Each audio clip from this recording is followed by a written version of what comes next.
한동훈 후보가 오세훈 시장을 만나지 않았지만 김종인 전 비대위원장을 만났습니다. 만나서 이런저런 얘기를 했는데 김종인 전 비대위원장이 한동훈 후보에게 이렇게 얘기를 했죠. 윤 전 대통령과 확실하게 선을 그어야 한다. 신경 쓰지 말고 떳떳하게 할 말 하라. 그러니까 배신자 프레임에 갇히지 말고 하고 싶은 말 해라. 라고 얘기를 한 겁니다.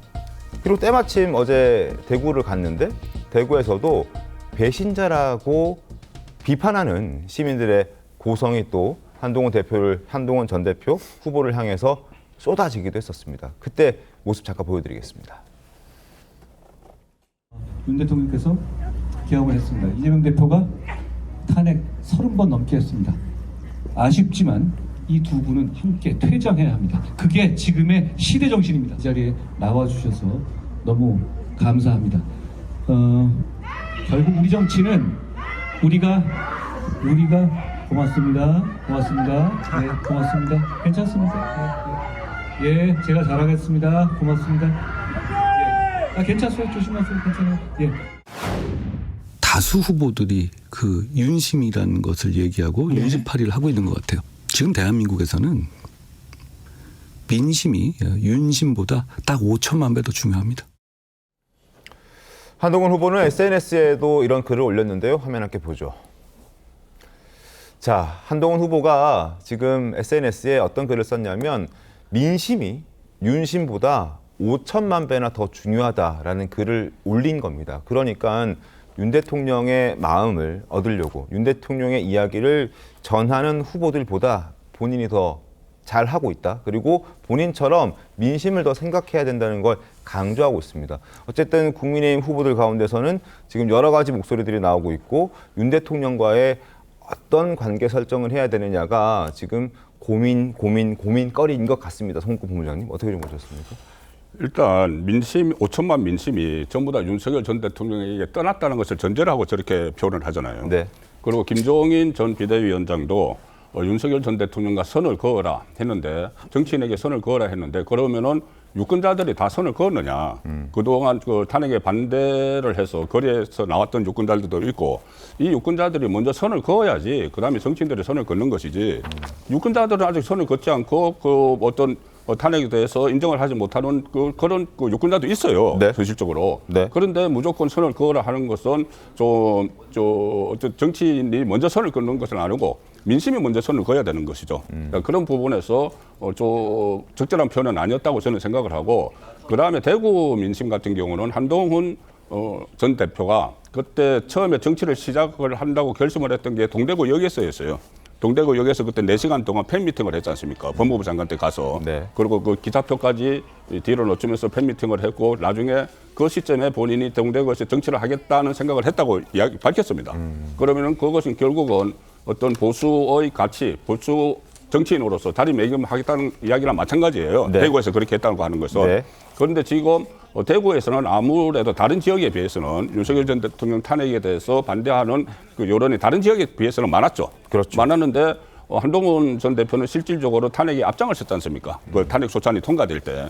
그렇기 때문에 대구에서 별로 그 환영을 받지 못하는 것인데, 그것을 앞으로 한동훈 전 대표가 정체성을 어떻게 가져가야 될지, 그것이 이제 대구에서 반론 호응의 그 바로미터가 되겠죠.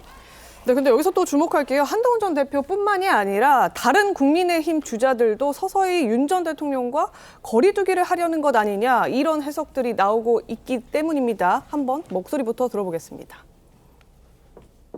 나는 전 대통령 정권을 용병 정권이라고 진작 이야기를 했습니다. 예, 그러셨죠.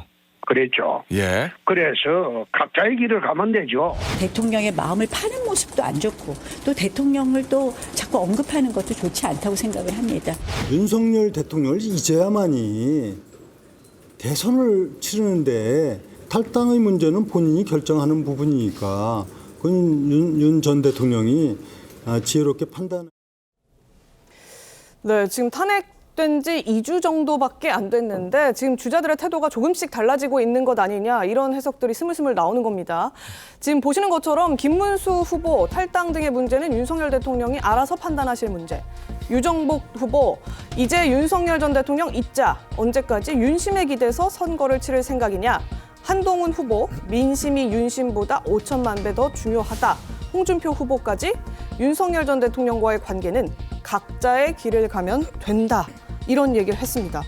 여기에 더해서 지금 국민의힘 의원들도 입장을 내는데 김재섭 의원 같은 경우에는 윤석열 전 대통령과 결별을 하지 않고 우리 당이 선거에서 승리할 방법은 없다. 이런 강경 메시지까지 내면서 당 안팎의 지지를 조금 더 끌어들이기 위해서는 결국 후보들이 이런 선택을 할 수밖에 없는 것 아니냐. 이런 해석들이 나오고 있는 겁니다. 어떤 이유입니까? 정광재 대변인. 전 나경원 의원이 좋은 말씀하셨다고 생각합니다. 윤심을 팔면 안 되는 시기라고 생각합니다.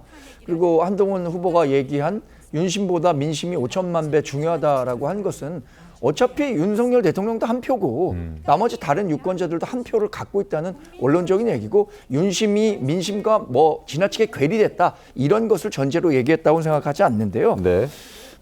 우리 당이 갖고 있는 아주 기본적인 딜레마 많이들 알고 계실 겁니다. 윤석열 전 대통령을 여전히 지지하고 있는 전통 지지층이 있고 반면에 그에 대한 반감으로 중도층에서는 윤석열 전 대통령과 결별하지 않으면 국민의힘에 표를 줄 수 없다라고 생각하는 분들도 많기 때문에 이런 딜레마를 어떻게 해결할까가 관심인데요.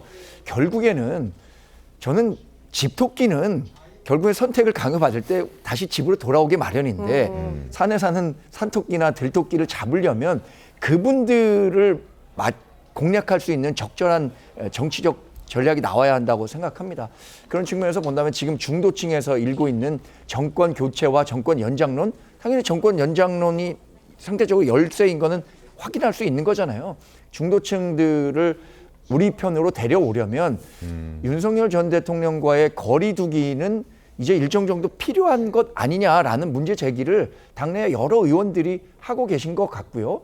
실제로 윤심이 중요하다고 생각하는 분들도 그런 현실에 직면하게 됐을 때는 이제 윤석열 전 대통령이 적어도 자신의 정치적 영향력을 국민의힘에 행사하려고 하면 안 된다는 기본적인 마음을 갖고 있는 것 아닌가 그렇게 봤습니다. 알겠습니다.